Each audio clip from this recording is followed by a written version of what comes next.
drive north of Auckland, the Bay of Island shelters 144 islands, circled by a string of small, picturesque towns. The beauty of this area has beckoned settlers from all over the world for generations, including many from Europe and America, drawn by the pristine environment here. It's also known as the Winterless North, although you wouldn't know it from a day like today. I was born on the northeast coast of Scotland in Aberdeen, so I feel right at home with this weather. I then lived in St Andrews before being dragged across the border to England when I was 7. Despite the fact I sound English, I'm really at pains to make people realise I'm Scottish. Your culture isn't just your accent, it defines so much more about who you are as a person. So let me introduce you to some other folk from this area who have a unique cultural story to tell. We'll meet an American woman who's on a mission to help talented young locals fulfill their dreams. And that Scholarship Foundation is to help all the young people who are needing to study but haven't got the funds to continue studying. A photographer born in Hamburg shares the way his adopted homeland has influenced his art. Life plays a more important role in New Zealand. You live a life, you enjoy more living, you enjoy the fantastic scenery you have in New Zealand. We'll savour genuine Italian limoncello made to a traditional old family recipe. I've been thinking about calling the Guinness World Record and show everybody that I'm the fastest, but... He thinking is the fastest pina, I am the best maker. And a man from Mexico shows us the treasured statue his mum gave him to keep him safe on his travels. Well, she gave me this because she believes a lot in the Virgin of Guadalupe, and it's like a sign to protect me. So before I leave Mexico, she gave it to me to protect me for my travel. I'm Louise Bolton, and this is my neighbourhood.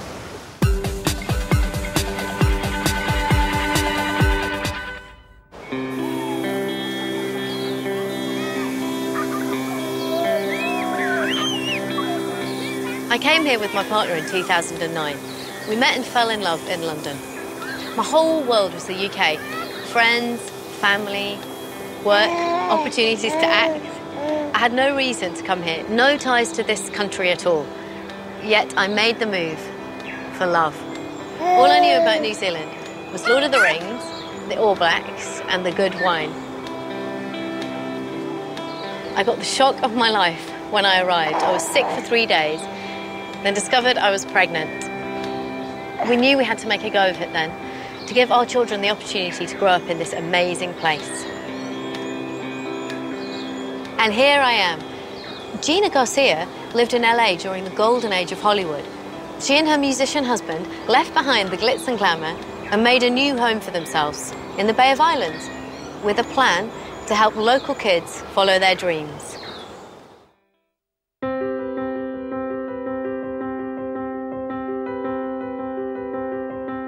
This is Russell in The Time Machine. This is the most famous film, The Time Machine, right up there, that he has actually written the music for. And I just thought this was kind of cute to have that kind of a photograph. This one is Russell with Ella Fitzgerald and Louis Armstrong. They worked on Porgy and Bess in this particular one. Russ did many CDs with them. Some of the others were Charlie Chaplin. He did a film called Limelight. My name is Gina Garcia, and I was born in Brooklyn, New York. I didn't really get into my career until I met Russell, and then, of course, he helped me with my act and all of the things. I had what we would call a nightclub act. Here, I think you call it cabaret. My husband, oh, you sure you want me to get started? Because I only sing praises of him. He was absolutely the most fantastic, balanced human being with spirituality as well as being practical. He actually was a composer, mostly wrote music scores for films. He worked on over 100 films for, like the studios in Hollywood where we lived. And best known for The Time Machine. Russell just heard it all through his head, just flowed out of him. really. And he wrote very fast, much faster. When the computers came out, he tried it. He said, you know, I'm not a piano player. He said, I can write much faster than I can do this. So he wrote everything right up to the end. When he was 95, he was still writing. We came to New Zealand at the end of '71 as to come to live, but we came in the late 60s because we were on our sailboat. Russell and I, also crazy, sailed across the Pacific and cruised for about 5.5, 6 years. Well, you know, when we decided we would do this, everyone said, Russell, you're out of your mind. You're at the peak of your career. Why would you do such a thing? In fact, they used to say people would kill to have the jobs you have, okay? But we did feel that the time was right for us to go, and we did. Well, I think, first of all, we were overcome with the beauty. It was beautiful. And maybe we were to the stage where we thought, gee, it might be fun to live in a place like this.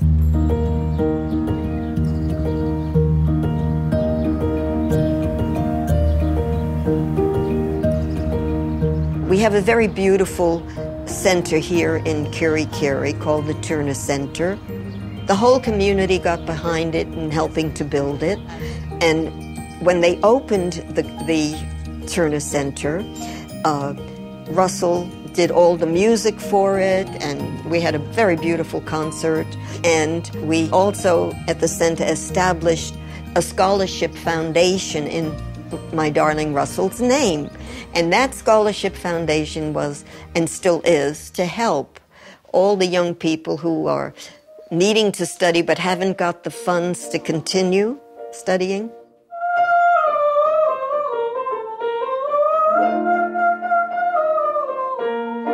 We love to see this kind of development, you know, when you think about how much talent doesn't even get off the ground because they can't, you know, and it's wonderful that we can do our little bit.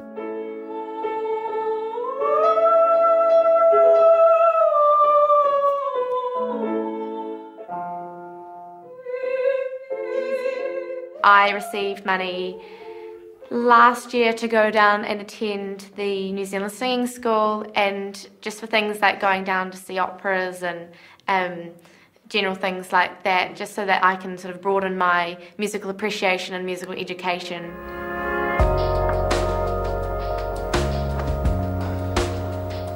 This is Rosie, and Rosie is my advanced foundation student, and I've been teaching Rosie since she's 3, so for the past 9 years she's been a student of mine.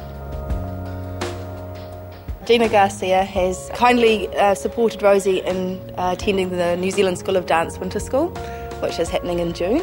So that gives her the opportunity to go to Wellington and study dance full-time for a week. I don't live a quiet life, really, technically. Technically, my life is still full of music. I go to all the concerts, and often that's where I find people that I think, oh gosh, they would really should have a scholarship, and I might put the bug in somebody's ear about that. Because musically we have done that as well throughout the country, and also in our little area of Kerikeri, I feel we have done, well, to the best of our ability, you know, some good little things, you know, and that makes me happy that I can help.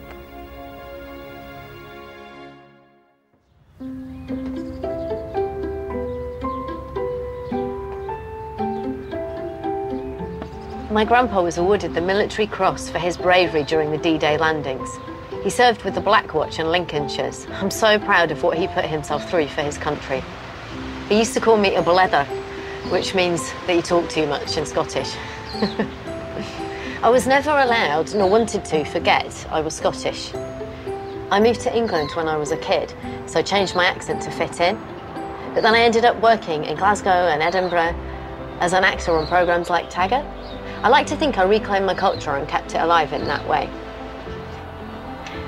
No matter where I make my home, these things help define who I am. Manuel Perez, who works at the local backpackers, has made sure he never feels too far from home by surrounding himself with the trappings of his childhood in Mexico.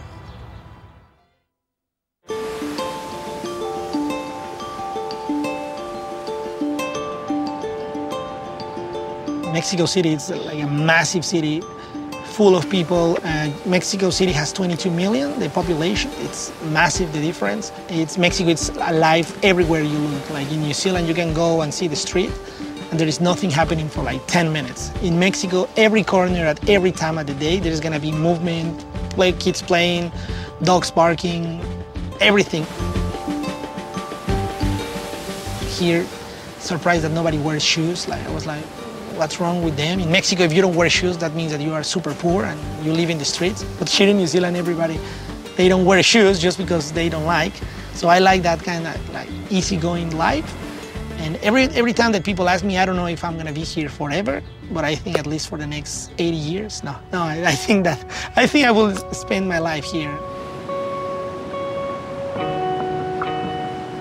Mexico family, and especially the mom is like the whole of the life. There is a saying that the woman that shake where the baby sleeps, it's the one that controls the world. So that's the saying in Mexico about the woman. So they put the mom and the women like wow, they're everything. We have a virgin that is called Guadalupe Virgin, that is the mother of Mexico, of Mexicans. So when I came back to New Zealand, my mom gave me 5 different virgins that she painted. But my mom is very religious. Like my house in Mexico looks like a church. Like every corner that you see, you need to do like this because there's so many saints and all that. Well, she gave me this because she believes a lot in the Virgin of Guadalupe. It's like a sign to protect me. So before I leave Mexico, she gave it to me to protect me for my travel and whatever comes ahead. Yeah, when I look at it, quite reminds me to a little bit everything. I mean, of course, reminds me of my mom that she made it, but also reminds me to Mexico and all the beliefs and all the craziness that is happening. So it's a very good, small thing that reminds me to a lot of things. But yeah, especially I will say my mom.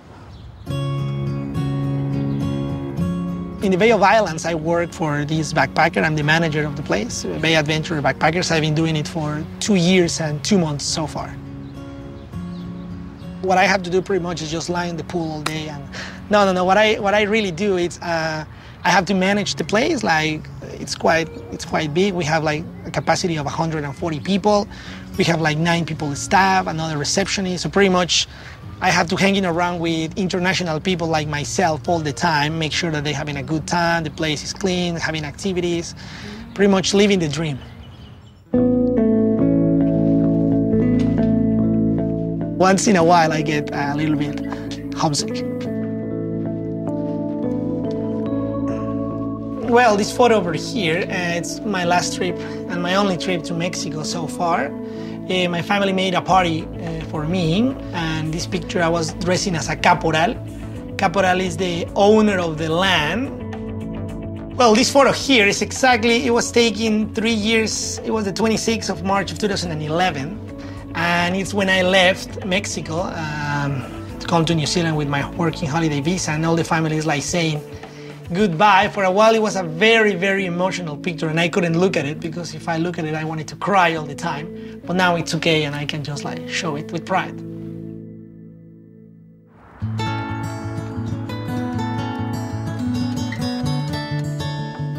I have one friend that it's been here over a year. He owns a cafe down the road where it's the hostel. And he's from Chile.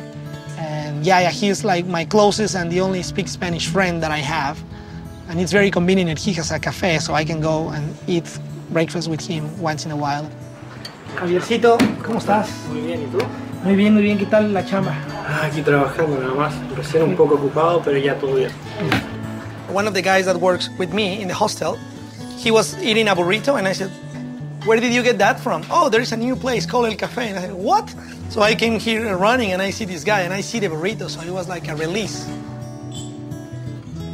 At least I try to be here a couple times a week, and once for the food and all these little things that remind me to Mexico and Javier speaking Spanish all the time in here. The Bay of Islands, right now I see it as my home. Like, it's a really, really small place, but I like it being so small, and I get to know pretty much everybody, and everybody knows me. And there's just one street that you go back 30 times a day. So I just love it. It's beautiful.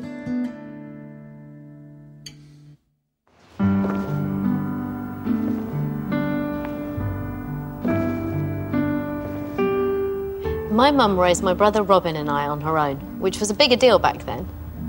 As a single parent, she sacrificed a lot to put me through dance, drama and singing lessons. This support helped to give me the confidence and self-belief needed to embark on a career as an actor. My career decision was definitely influenced by my cultural background too. Growing up in the UK, we had access to so much glorious theatre, opera, museums, ballet. I miss it. German-born photographer Frank Habich was in London in the 1960s when it was the epicentre of a popular culture revolution. But it's the Bay of Islands that inspires his creativity these days.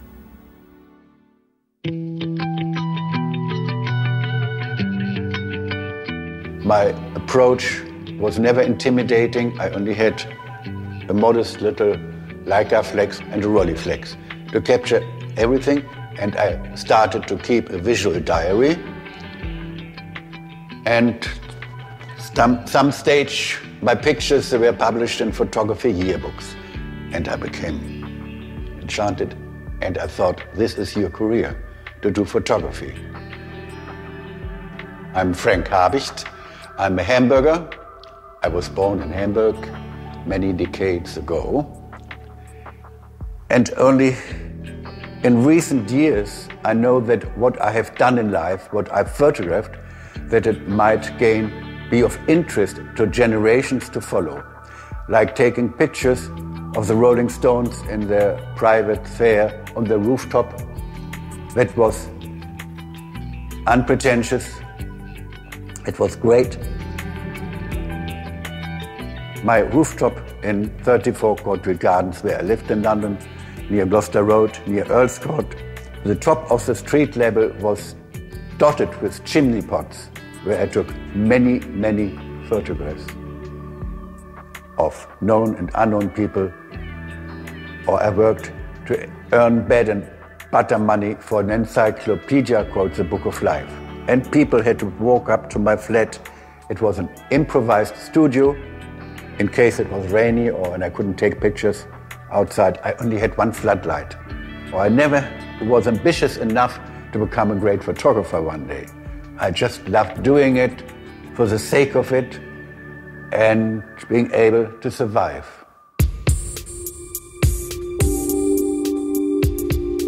Once the book was published with an enormous amount of publicity, and bookshops, they were having huge images in their window displays. A Parisian bus was hired. Young girls and myself, we were driven with it through that bus, through the streets of London.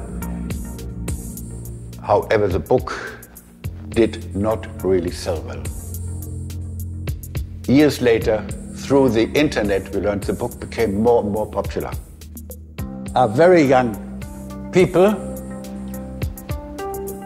Well, I can tell you, I know like one of them. They are the original group, probably taken in 67 or 68. One of the things I love so much about your pieces, and of course it's exactly what you said they were, you've captured a moment in time that can never be recaptured again. It is history, it's living history. It's living history. And it brings these people to us in such a real way. I was never aware that one day these images would gain a historic value.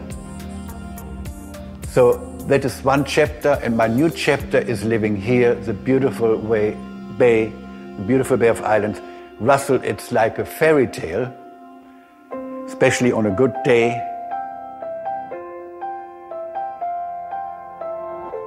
As a photographer, I was not initially welcome in New Zealand, but more or less from day one when we came, I worked for the Department of Conservation, taking aerial shots of the area in Cape Rainier. And Within the years, I had 2 modest albums published. My soft cover print, I called it Bay of Islands where the Sunday grass is greener. People should have the impression every day is perfect in New Zealand to have a holiday. So every day is a Sunday.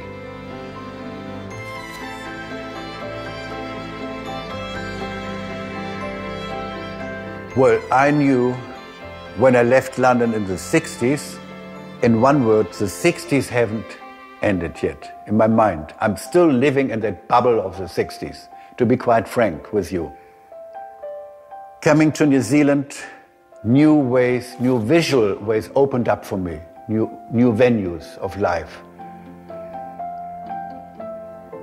I suddenly became more interested in nature, in flowers, in trees, in bees. This is probably due to the fact of the aging process, where in other ways I'm still stuck in the 60s.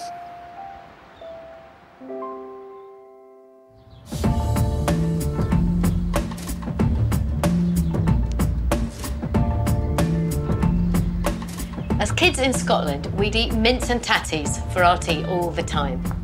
My dad was a master butcher in Aberdeen, and he'd make the mealie pudding. It was a beautiful dish with oatmeal, suet and spices, all squished into a sausage skin and boiled up like a haggis. However, there is one dish that really reminds me of home. From Scotland, where I was born, to Manchester, where I went to university, and finally London, where I trained as an actor, one dish is ubiquitous, and that is curry. It obviously originated in India, but I think it has definitely become one of Britain's national dishes. The glories of multiculturalism, I say. A Kerry family have brought something very Italian with them to their home in the Bay of Island. A recipe for traditional limoncello, dating back 5 generations.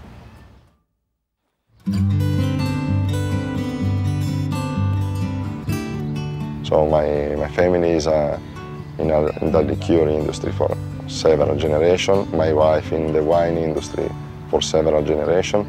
So it's in our blood. And so the idea was, since the beginning, to make the limoncello.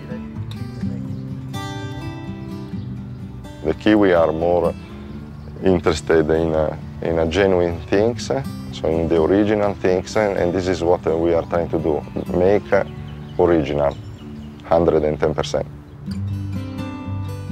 I'm early wake up every morning, and I really like to see the sunrise, okay, kissing the lemon tree, my lemon tree, every morning is behind the ocean, the sea, is a dream.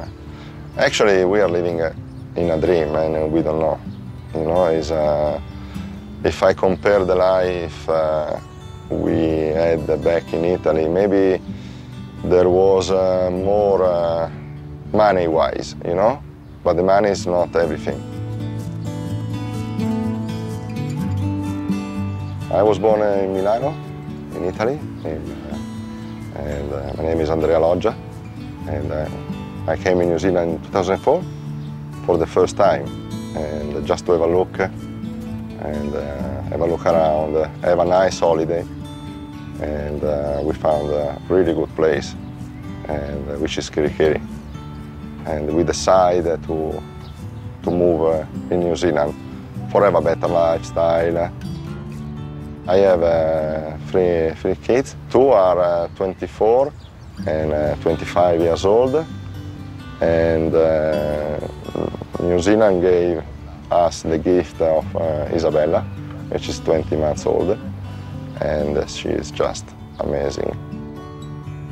You want to make the limoncello with Papa? Eh? So we can make the wonderful limoncello. Eh? Can you help? Mi aiuti? Eh? Ok, andiamo. Su. Su. The limoncello is basically an after meal liqueur. If you go in Italy, you can find in every restaurant they will serve the limoncello because it's the tradition, and what's the best to finish the meal with a lemon flavor, refreshing, and yes, the limoncello is everywhere. I've been thinking about calling the Guinness World Record so that I could actually go on it and show everybody that I'm the fastest, you know, but... I didn't tell them all the secret yet, because they are not allowed to touch the final infusion. I am the only one, they are not ready yet. They are not ready. And they have, you know, there is a step, one step each time. So he thinking he's the fastest spinner, I am the best maker. The basic ingredient is lemon, just the zest. We are not using any juice. We are peeling by hand. Every single process in our factory is made by hand. There is no any machine involved, or because obviously make fast. Okay, but it's not making good. And put in infusion with pure alcohol for a while. And after, here there is a little secret. Every single step there is a secret, you know, but I have to say that. But, and after we blend with the sugar syrup, okay? After we blend with the sugar syrup, we just leave mature for 1 month before selling. And the best part of living in Kerikeri is we can work as a family. I'm really enjoying, this is the best part actually. Okay guys, are you ready for the limoncello? Yeah! So, don't worry, they should be not here. Poppy, Sandy? Guys, cheers and salute! Limoncello!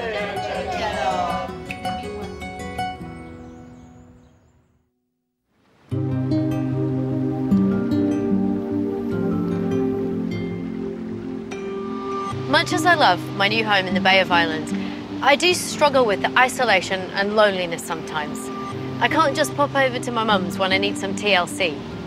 Plus, I'm not fond of the vicious UV rays or the equally aggressive sand flies. The British sense of humour is unique, so sometimes I feel a bit of tumbleweed flying past when I crack a joke and no one gets it. Is that a donut or a meringue? No, you're right, it's a donut. But the pros far outweigh the cons. The landscape still takes my breath away. The undulating hills, impenetrable bush, and sparkling blue seas. But it's not just the landscape that's kept me here, but the people too. New Zealanders are a laid-back, self-sufficient, easygoing people. And they've made me feel very welcome. Thank you, Bay of Islands.